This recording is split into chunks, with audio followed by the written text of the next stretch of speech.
നമസ്കാരം. മലയാളി വാർത്തയിലേക്ക് സ്വാഗതം. നെയ്യാറ്റിൻകര സമാധി കേസിൽ അടിമുടി ദുരൂഹത ഉയരുമ്പോൾ കൂടുതൽ വിശദീകരണമായി രംഗത്ത് വരികയാണ് കുടുംബം. തങ്ങൾ പറയുന്നത് സത്യമാണെന്നും സമാധി പൊളിക്കാൻ അനുവദിക്കില്ലെന്നും ഗോപൻ സ്വാമിയുടെ ഭാര്യ സുലോചനയും മകൻ സനന്ദനും പറഞ്ഞു.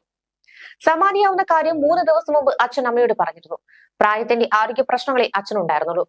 ചുമട്ടുതൊഴിലാളിയെ ജോലി ചെയ്തിരുന്നയാളാണ് അച്ഛൻ. 5 വർഷങ്ങൾക്ക് മുമ്പ് തന്നെ സമാധിക്ക് ആവശ്യമായ സാമഗ്രികൾ അച്ഛൻ തയ്യാറാക്കി വെച്ചിരുന്നു. പത്മാസനത്തിലിരിക്കുന്ന പീഠവും കരികലിൽ തീർത്ത സ്ലാബും തയ്യാറാക്കി വെച്ചിരുന്നു. സമാധിയാകുമ്പോൾ ഉപയോഗിക്കണമെന്ന് പറഞ്ഞു. അച്ഛൻ സമാധിയായെന്ന് അനുജനാണ് വിളിച്ചു പറഞ്ഞത്.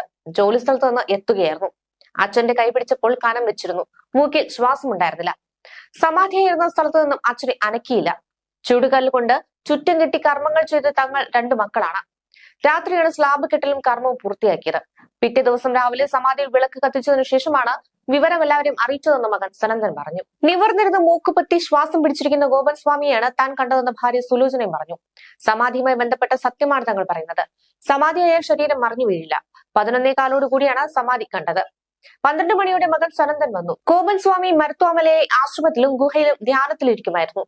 ഒരാഴ്ചയായി ആഹാരം കുറച്ചു. ഉച്ചയ്ക്ക് ഭക്ഷണം കഴിച്ചിരുന്നില്ല. മരുന്ന് കഴിക്കുകയായിരുന്നുവെന്നും ഭാര്യ സുലോചന കൂട്ടിച്ചേർത്തു. സമാധിയിലൂടെ വിവാദമായ അതിയന്നൂർ കാവുവിളാകത്ത് ഗോപൻ സ്വാമി ജീവിതം ആരംഭിച്ചു തന്നെ നെയ്ത്ത് തൊഴിലാളിയായാണ്.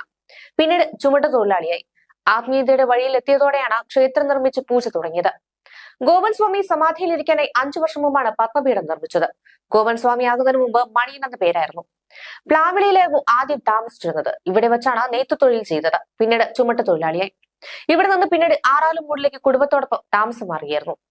ആറാലുംമൂടിയിൽ BMS യൂണിയനിലായിരുന്നു. നേരത്തെ AITUC യൂണിയനിലായിരുന്നു. ആറാലുംമൂടി ചന്തയ്ക്ക് സമീപമായിരുന്നു താമസിച്ചത്. 20 വർഷത്തിന് മുൻപാണ് കാവുവിളയിൽ സ്ഥലം വാങ്ങി വീട് വെച്ച് താമസമാക്കിയത്. പിന്നീട് വീടിനോട് ചേർന്ന് കൈലാസനാഥൻ മഹാദേവ ക്ഷേത്രം നിർമ്മിച്ചു. ക്ഷേത്രത്തിന് പുറത്തായി 5 വർഷം മുമ്പ് സമാധി പീഠം ഒരുക്കി.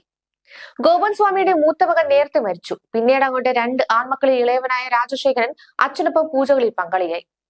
രക്താതി സമ്മർദ്ദവും പ്രമേഹവും കാരണം പാറശാലയിലെ സ്വകാര്യ ആശുപത്രിയിൽ ചികിത്സയാണ് ഗോപൻ സ്വാമി തുടർന്നത്.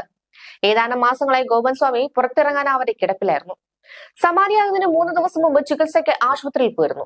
അച്ഛൻ ആവശ്യപ്പെട്ടതനുസരിച്ചാണ് സമാധി ഇരുത്തിയെന്ന് മക്കൾ മാധ്യമങ്ങളോട് പ്രതികരിക്കുകയായിരുന്നു. ചൊവ്വാഴ്ച രാവിലെ 10:30 അച്ഛൻ നടന്നാണ് സമാധി പീഠത്തിൽ എത്തിയതെന്നും തന്നെ നെറുകയിൽ കൈവച്ച് അനുഗ്രഹിച്ചിരുന്നെന്നും പൂജാരിയായ മകൻ രാജശേഖരൻ പറഞ്ഞു. അതേസമയം നെയ്യാറ്റിൻകര സമാധി കേസിൽ ദുരൂഹത സംശയിക്കുകയാണ് പോലീസും. ഗോപൻ സ്വാമി മരിച്ച ദിവസം 2 പേർ വീട്ടിൽ വന്നിരുന്നുവെന്ന മക്കളുടെ മൊഴി കണക്കിലെടുത്ത് പോലീസ് അന്വേഷണം നടത്തുകയാണ്.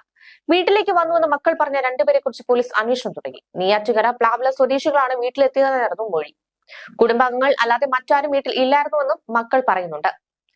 എന്നാൽ ഈ 2 പേർ രാവിലെ വന്ന് ഗോപൻ മരിക്കുന്നതിന് മുമ്പ് തിരിച്ചുപോയി എന്നാണ് ഒരു മകൻ മൊഴി നൽകിയിരിക്കുന്നത്. മക്കളുടെ മൊഴികളിൽ വൈരുദ്ധ്യമുണ്ട് എന്നാണ് പോലീസ് നിഗമനം. News desk